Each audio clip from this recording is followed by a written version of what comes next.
Big boss Telugu 9 episode 33లో అసలేం జరిగిందో ఓ లుక్కేద్దాం రండి. ఈ ఎపిసోడ్ మొత్తం టాస్కులు, అబ్బో భలే వ్యూహాలు, కొన్ని ఎమోషనల్ గొడవలు, ఆపై ఇమ్యూనిటీ నిర్ణయాలతో భలే రంజుగా సాగింది తెలుసా. మొదటిది టాస్కులు మరియు గొడవలు.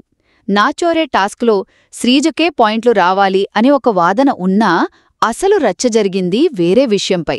అదేంటంటే భరణి కళ్యాణ్ ప్యాంట్ తెలియకుండానే లాగడం, దాన్ని తనూజ ప్రశ్నిస్తే భరణి వెళ్లి తన టీమ్మేట్ దివ్యను సపోర్ట్ చేయడం. ఇక అంతే, తనూజకు భరణికి మధ్య పెద్ద గొడవే జరిగింది. ఆ తర్వాత భరణి తనూజను కాకుండా దివ్యను ఓదార్చడం, అది తనూజకు ఇంకా కోపం తెప్పించింది. దీనికి తోడు భరణి రీతు టీం, దివ్య డెమాన్ టీం మధ్య ఓ సీక్రెట్ ఒప్పందం కూడా బయటపడింది.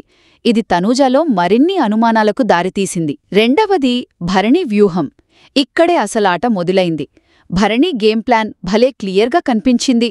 స్ట్రాంగ్గా ఉన్న దివ్యతో జతకట్టడం, మరోవైపు తనూజ లాంటి వాళ్లతో ఎమోషనల్ బాండింగ్ అని చెప్పి కన్ఫ్యూజ్ చేయడం. అయితే అసలు ట్విస్ట్ ఏంటంటే, ఎలిమినేషన్ టైంలో తక్కువ పాయింట్లున్న శ్రీజ టీంను సేవ్ చేసి బాగా ఆడిన సంజన, ఫ్లోరా టీంను భరణి, దివ్య ఎలిమినేట్ చెయ్యాలనుకోవడం పెద్ద గొడవకే కారణమైంది. ఇది సుమన్ శెట్టితో ఉన్న ఫ్రెండ్షిప్ కోసమే చేశారని విమర్శలు వచ్చాయి. కానీ ముందుగానే ఊహించి సుమన్ శెట్టితో శ్రీజ చేతులు కలపడం ఇక్కడ శ్రీజకు ప్లస్ అయింది. ఇక చివరగా ఇమ్యూనిటీ సంగతి. టాస్కుల్లో గెలిచి దివ్య, భరణి ఇద్దరూ సేఫ్ అయిపోయారు.